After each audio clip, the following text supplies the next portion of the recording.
Welcome to the Veterinary Rehabilitation Podcast, where we aim to help fellow veterinary rehab therapists increase their knowledge and elevate their practice. I'm Megan Kelly. And I'm Lloyd. Together, we bring you the latest insights, research, and information in the field of veterinary rehabilitation.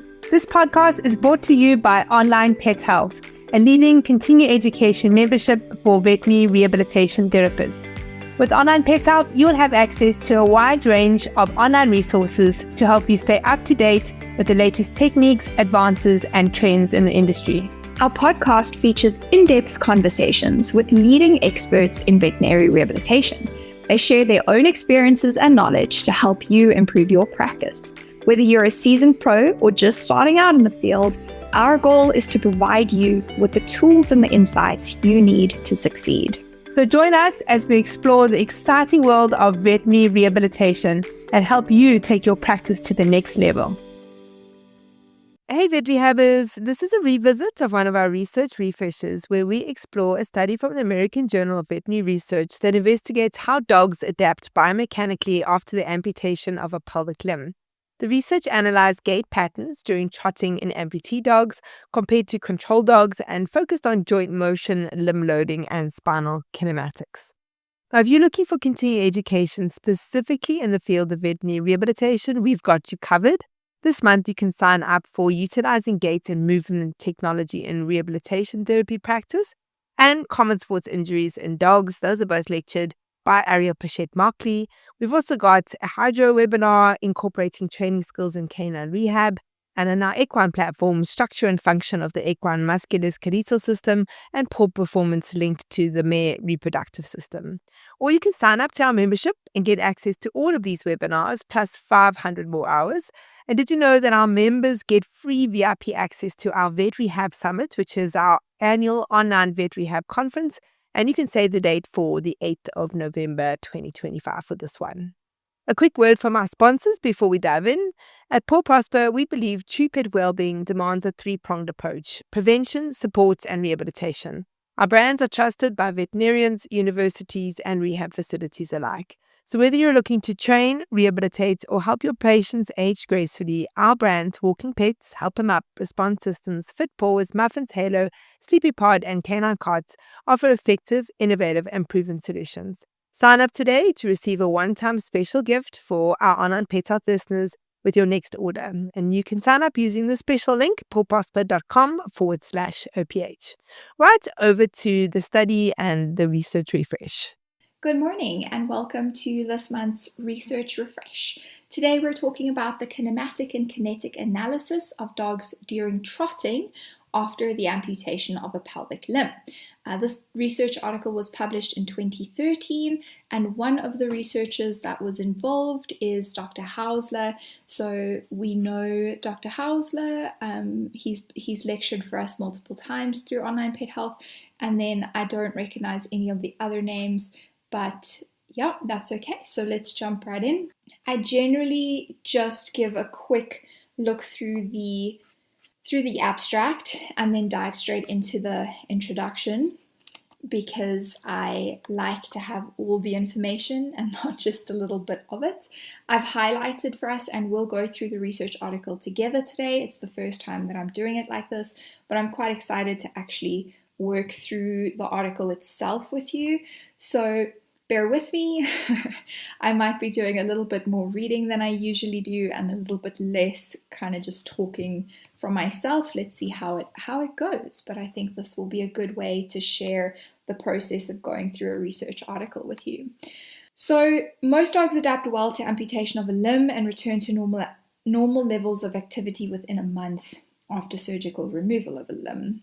However, there is a biomechanical impact, and we don't know that full impact. We don't have the full kind of picture of how the musculoskeletal system is impacted through compensation.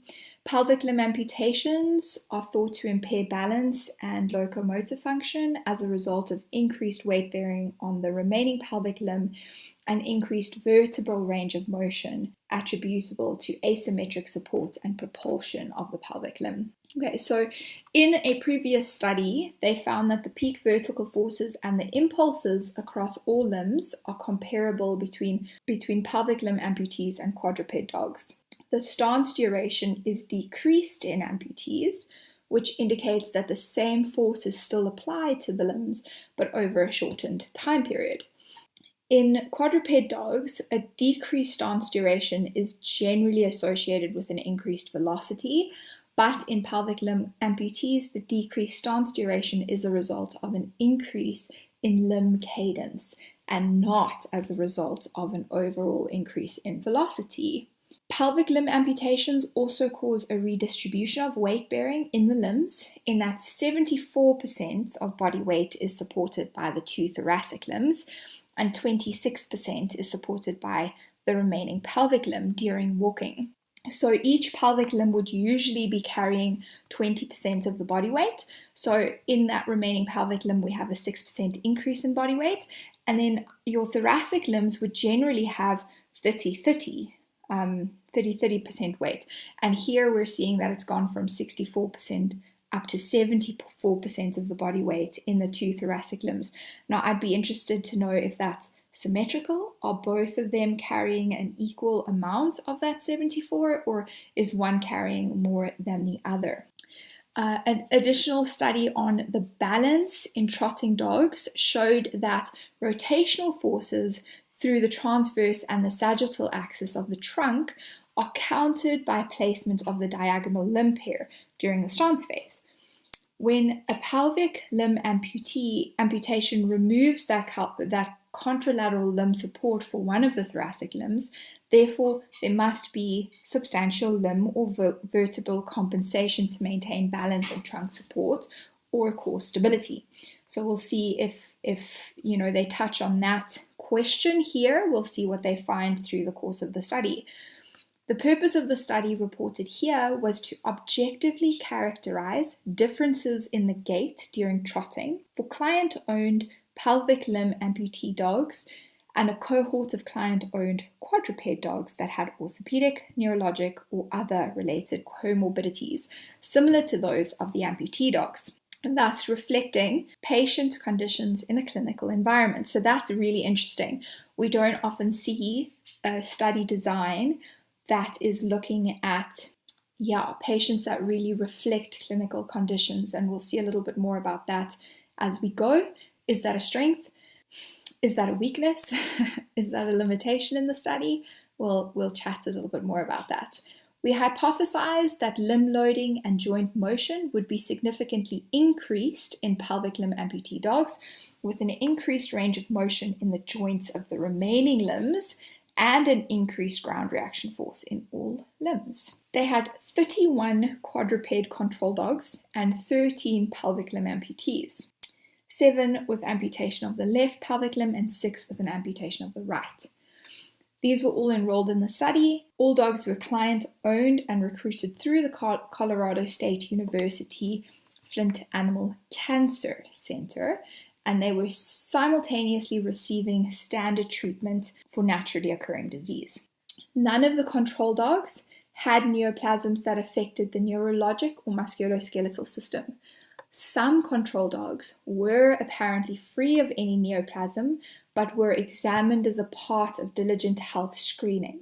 Some had multiple benign cutaneous masses that were being monitored, and some had various cancers, including anal sac apocrine gland, lymphoma, and soft tissue sarcoma. Dogs were eligible for inclusion if they were over 1 year old.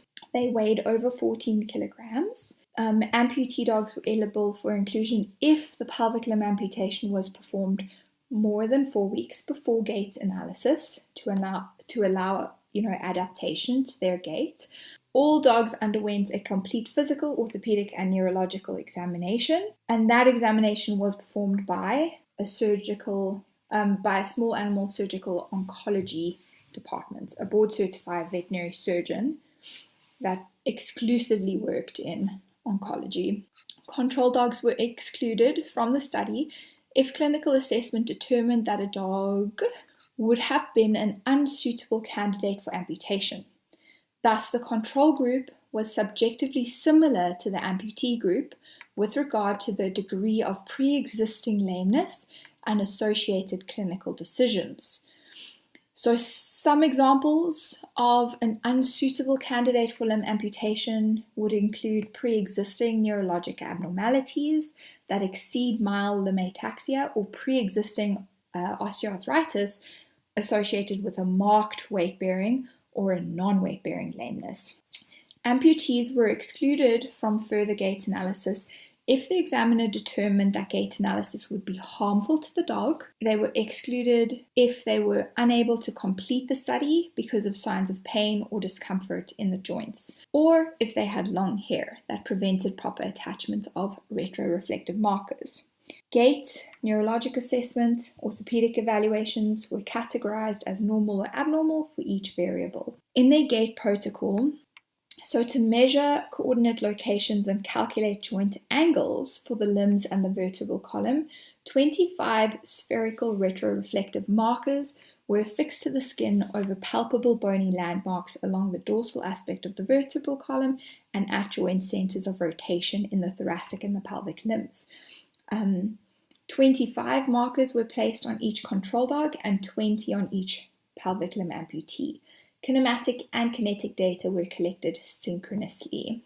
Trials were excluded if the handler and dog were not moving at the same velocity, acceleration was not within the acceptable range, the dog pulled on the leash while trotting, or the dog became distracted and moved its head to look down or to the side. So head movement out of the mid-sagittal plane within that data collection volume. All dogs were allowed to trot down the walkway 3 to 5 times to become acclimatized to the laboratory environment and to their retroreflective markers. They were allowed to rest after acclimatization and before their trial started. Each dog then trotted down the walkway until a minimum of 5 successful trials were recorded or until the dog was deemed too tired to continue. Okay, they were allowed to rest. Here we can see horizontal and sagittal plane reconstructions of the location of the markers affixed to the skin over bony landmarks at the joint centers of rotation. Right. For the gait analysis, they collected data on stance phase, stride length, thoracic limb axial foot displacement, and pelvic limb axial foot displacement. What is axial foot displacement? It is the displacement from the midline. So how far is that foot landing from the midline? So is it coming medially towards the midline, or is it staying kind of in its own line?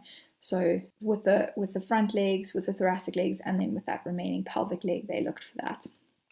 Okay, the thoracic limb foot displacement, pelvic limb axial foot displacement, the joint angles for the limbs and the vertebral column were calculated. For each joint angle, the mean, max, minimum, and range values were calculated during the stance phase of each limb. They looked at peak vertical, braking and propulsive ground reaction forces and impulses, and that was measured for each paw strike. They also looked at body weight distribution.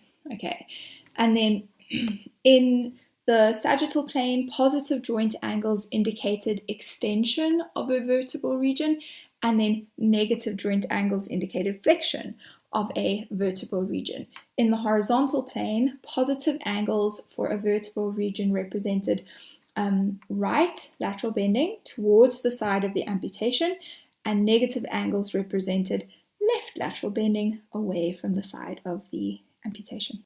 Let's discuss their results and their findings. So they had 24 control dogs and 12 pelvic limb amputees that were included in the analysis. All amputees had a pelvic limb removed, 7 on the left and 5 on the right, because of various cancers. So how did we just do this thing up here, where they said that that a positive, the positive and the negative direction, right? So to compare horizontal joint angles between the left and the right thoracic limb amputees, the angles for the vertebral regions for all left limb amputees were mirrored to the right, so that the dogs were analyzed as if they were right thoracic limb amputees. The 24 control dogs were included as the control group in another study conducted by their research group, so they were using their resources well. All dogs except for 2 amputees and 5 control dogs had some type of orthopedic abnormality localized to one or more joints of the limbs or the vertebral column. Orthopedic abnormalities were manifested as signs of pain induced during palpation, palpable periarticular fibrosis, palpable crepitus, or an alteration in range of motion. Neurologic abnormalities included mild ataxia or mild conscious proprioceptive deficits. That was 1 amputee and 2 of the control dogs. Of the 24 control dogs, 2 had joint abnormalities in 4 limbs, 4 had joint abnormalities in 3 limbs, 11 had joint abnormalities in 2 limbs, and 2 had joint abnormalities in 1 limb. The 5 remaining control dogs had no apparent joint abnormalities. Of the 12 amputees, 4 had joint abnormalities in all 3 limbs, and 5 had joint abnormalities in 1 limb. The remaining 3 had no apparent joint abnormalities, but 1 had neurologic abnormalities. Bilateral joint abnormalities were common in a total of 15 control dogs and 4 amputees. These were detected in hips, stifles, shoulders, elbows, carpi, tarsal. So that really does represent our patient population.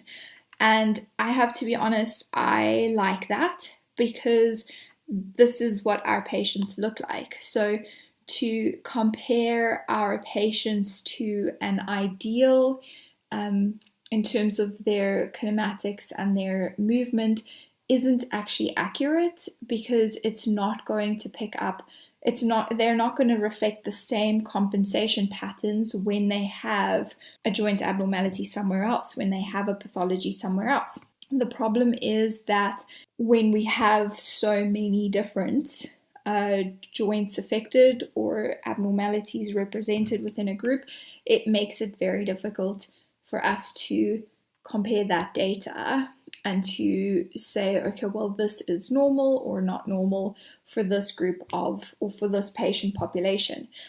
What is good is that the control group reflects the amputee group, and they have a very similar presentation in what they're looking at. So that is positive, and from that aspect, it's good.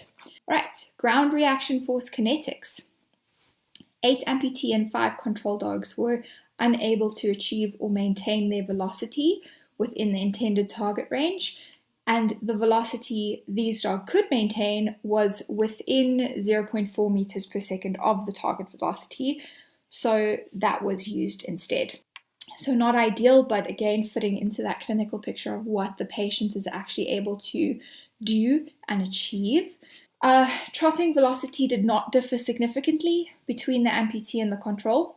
There were no significant differences between the amputees and the control dogs in their stance duration, stance width, stride length for all limbs. Similarly, no significant difference for the contralateral thoracic limbs and the ipsilateral thoracic limbs within the amputee group. The mean actual foot displacement for the remaining pelvic limb in the amputees was less than that of the control dogs, which indicated a shifting of that remaining pelvic limb towards the midline.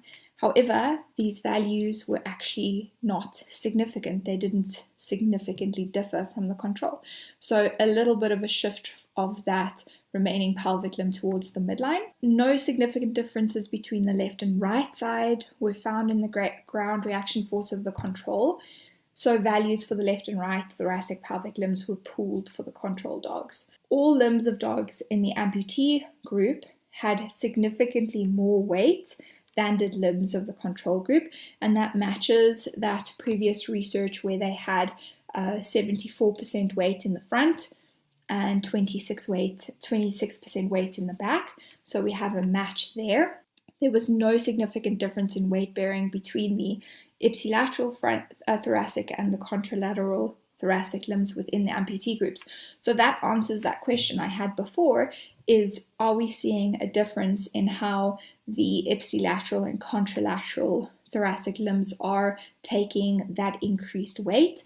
And the study says no, they are the same. Peak vertical ground reaction forces were significantly increased in the remaining pelvic limb of amputee dogs. Peak braking force was significantly increased in the contralateral thoracic limb of amputees, and the peak propulsive force and impulse were significantly increased in both the ipsilateral thoracic limb and the remaining pelvic limb. The time to braking force was significantly decreased for all limbs within the amputee group, and the time to the peak propulsion was significantly increased for all limbs of the amputee. So there is a significant change happening there in how the limbs are reacting with the forces of the ground. Vertical impulses of both the contralateral thoracic and the remaining pelvic limb. So now we're looking at that relationship. So vertical impulses of both of those limbs was increased as a result of the combined effect of a prolonged stance duration and increased ground reaction force. Impulses of the contralateral thoracic and ipsilateral thoracic limbs of amputee dogs did not differ significantly. If we look at the kinematics, we have the same, no significant difference between right and left in the control group. The ipsilateral thoracic limb and the contralateral thoracic limb joint angles of amputee dogs did not differ significantly. There were also no significant differences in the joint angles between these two limbs, the two thoracic limbs. In the remaining pelvic limb, the tarsal joint had a significantly increased overall joint range of motion. So our tarsal joint had an increased range of motion, and otherwise the joint range of motion of the remaining limbs was basically unchanged. So that's not exactly what I was expecting. Very interesting. The regional vertebral kinematics. Within the sagittal plane, there was a significant increase in the range for vertebral angular motion in both the cervicothoracic vertebral region and the thoracolumbar vertebral region during the stance phase for all the limbs. So that's increased flexion extension range of motion. The increase in range for vertebral angular motion was attributed to a significantly greater maximum flexion and extension in both that cervicothoracic and thoracolumbar for all the limbs of the amputee dogs. Maximum flexion and maximum extension in the cervicothoracic did not differ significantly in any limbs of the control dog. During the stance phase of the contralateral thoracic limb, there was a gradual increase in flexion as the dog started propulsion and ended the stance phase. The mean regional vertebral motion of that cervicothoracic region and the lumbosacral region in amputee dogs differed significantly between the stance phases of the two thoracic limbs. There was also a significant increase in the maximum angle of the lumbosacral region during the stance phase of the contralateral thoracic limb in amputee dogs, which reflected an increase in extension. So for vertebral motion in the horizontal plane, there were no significant differences in regional angular motion in the cervicothoracic thoracolumbar region of the amputee dogs, so that's lateral bending, during the stance phase of the thoracic or pelvic limbs. In the lumbosacral region, there was a significant increase in the maximum angle within the horizontal plane during the stance phase of the ipsilateral thoracic limb within the amputee dog. Regional angular motion in that lumbosacral area within the horizontal plane differed significantly between the stance phase of the ipsilateral and the contralateral thoracic limb. So we have a lot of lateral bending happening through this lumbosacral region. Right, on to the discussion. The purpose of the present study was to examine, through detailed evaluation of limb joint and vertebral kinematics and ground reaction forces, the compensatory mechanisms adopted by dogs after pelvic limb amputation. Pelvic limb amputee dogs had compensation mechanisms, which included an increased range of motion of the tarsal joint within the remaining pelvic limb, an altered vertebral kinematics within the sagittal plane, increased peak ground reaction forces, including weight redistribution, and increased propulsion impulses in both the ipsilateral thoracic limb and the remaining pelvic limb. This allowed the amputee to ambulate on 3 limbs. Compensation for the missing pelvic limb appeared to be placed on the remaining pelvic limb and on the vertebra, because amputees laterally bent the vertebral column in an effort to place the pelvic limb in closer proximity to that ipsilateral thoracic limb to adopt a unique laterally deviated gait when the pelvic limb was in propulsion, and then reverting back to a regular cranially orientated gait when either of the thoracic limbs were in propulsion. So what does that mean? The dog adopts a laterally deviated gait when the pelvic limb is in propulsion, and then goes back to a cranially orientated gait when either pelvic limb was in propulsion. So the spine is moving cranially forward, or there's a lateral deviation in that movement when the hind limb is propelling forward. The trotting results for the present study are similar to those of walking amputee dogs in another study, in which there was an increase in weight bearing of approximately 6% per limb that was equally distributed among all 3 remaining limbs. The amount of body weight supported by the ipsilateral and contralateral thoracic limbs was equal, which indicated that the ground reaction forces of these limbs should have been similar. In this study, amputees had an increase in peak propulsion force and in impulse in both the ipsilateral and the remaining pelvic limb. The increase in propulsion within these 2 limbs could have been a compensatory strategy for the increase in cadence, as well as a method of getting the limbs off the ground more efficiently. There was an increase in the vertical impulse of the contralateral thoracic limb and the remaining pelvic limb, which indicated that there was a greater amount of force over the same amount of time in these limbs, which leads to an increased impact and potential wear and tear to the joints. An increased peak braking force within the ipsilateral thoracic limb could provide an improvement in balance or an increase in balance. The time to peak braking force was decreased, and the time to peak propulsion was increased in all 3 limbs. A decreased time to braking force could support the concept of an increase in limb cadence without an increase in the trot velocity and the overall velocity, which theoretically could increase articular and muscular strain within the 3 remaining limbs, whereas an increase in time to peak propulsion force could be a mechanism to help propel the limbs off the ground as a result of the increase in body weight support on each remaining limb.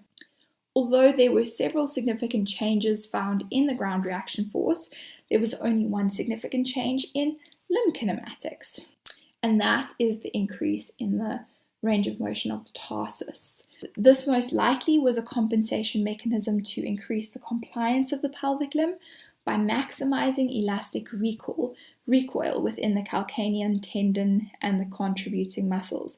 So kind of making the most of that Achilles tendon complex and the elastic recoil available there.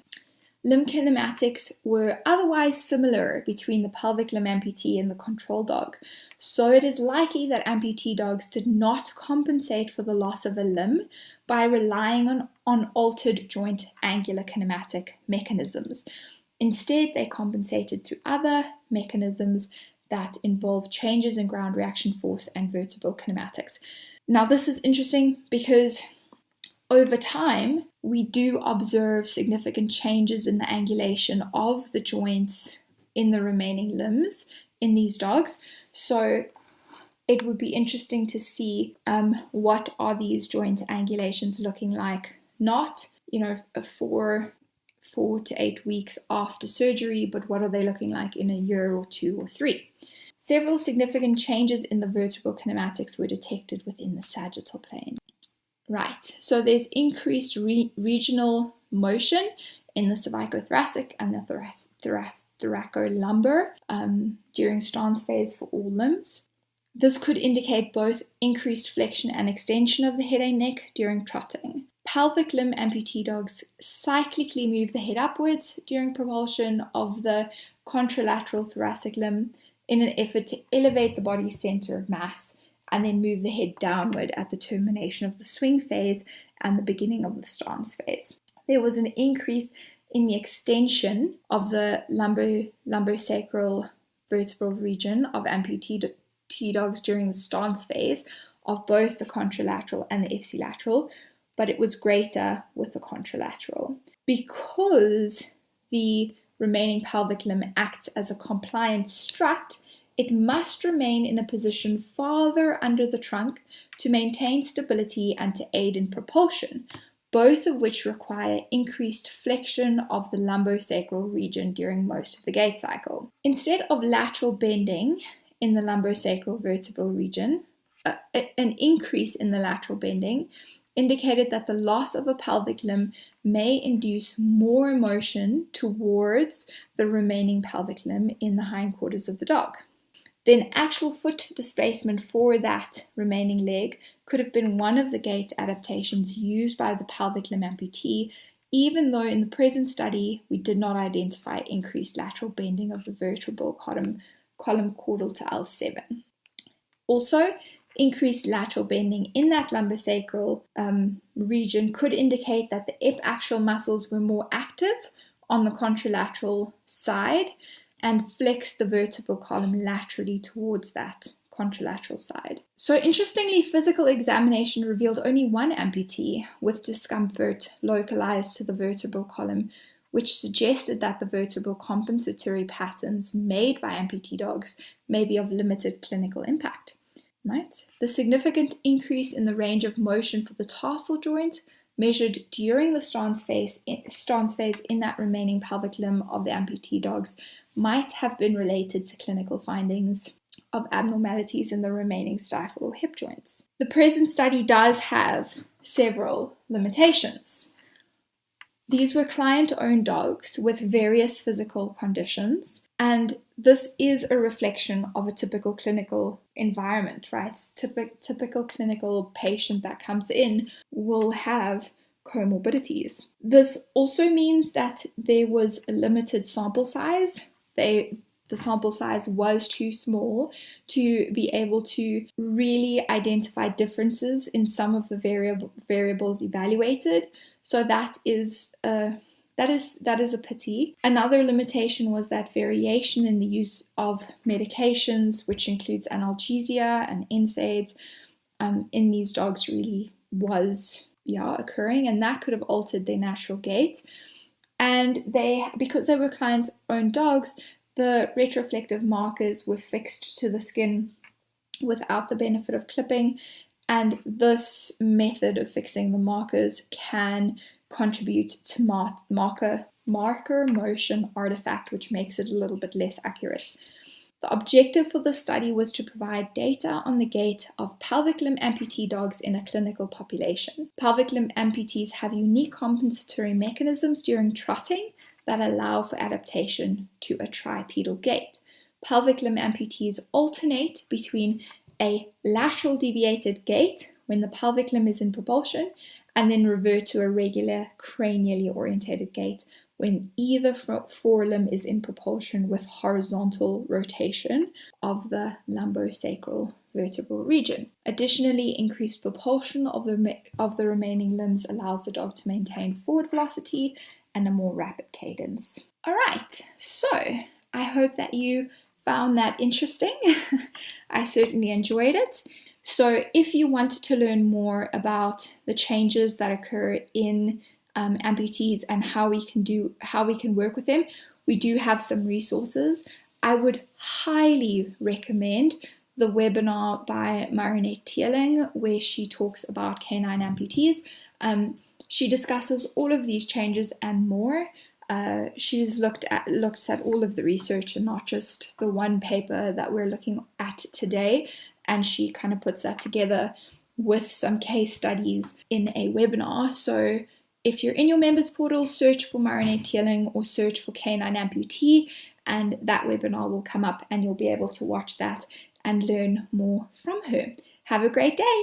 If you enjoyed this podcast, please hit the subscribe button so you get notified every time I load a new podcast. I'm here every week talking to vet rehab therapists from all over the world about all things vet rehab. A big thanks to our sponsor, Paw Prosper. Their sponsorship allows us to be able to give this podcast to you for free, so please go and check them out at pawprosper.com. Don't forget to bookmark the next Vet Rehab Summit on Saturday, the 8th of November, 2025. Come and be a part of the world's largest online veterinary rehabilitation conference created specifically for you, the vet rehabber community. Online Pet Health members get VIP complimentary access to the Vet Rehab Summit. For more information about continuing education for vet rehabbers, you can go to onlinepethealth.com.